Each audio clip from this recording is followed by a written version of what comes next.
Так, урматтуу бир туугандарым, урматтуу кыргыз элим, өзүңүздөргө маалым болгондой, мына жакында жогорку кеңешке депутаттарды шайлаган атабыз.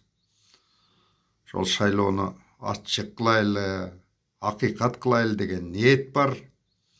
Мына биздин буга чейин өзүңүздөр билесиздер кандай шайлоолор болгон. Сатып алуу, административдик ресурс, баягы балык башынан сасыйт деп мурдагы президенттерибиздин ошондой өздөрүнүн партиялары болчу эле, административдик ресурстар колдончу эле, партиялар сатып алчу 1-2 миң сомдон берип.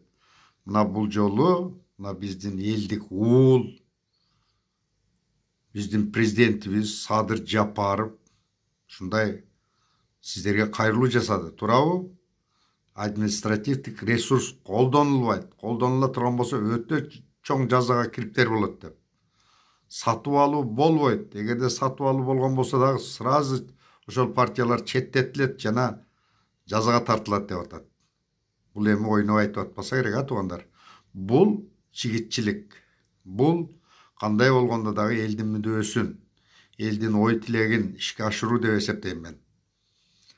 Албетте, балким алардын башкалар келип алып, мисалы үчүн Садыр Жапаровдун аткара турган иштерине мишайт этиши мүмкүн, артка тартышы мүмкүн. Сероно элдин тилегин аткарайын деп, элдин ой максатын аткарайлык.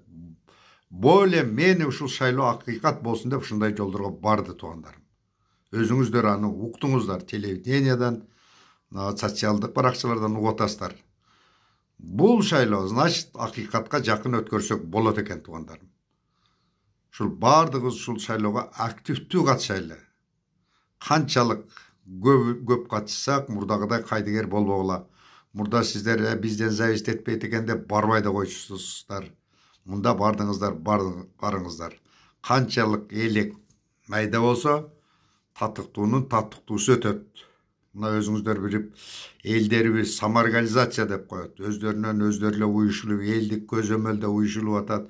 Антикоррупционный уюмдар уюшулуп атат.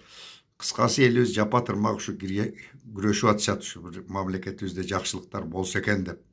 Мына президентибиз дагы бул жигитче поступка.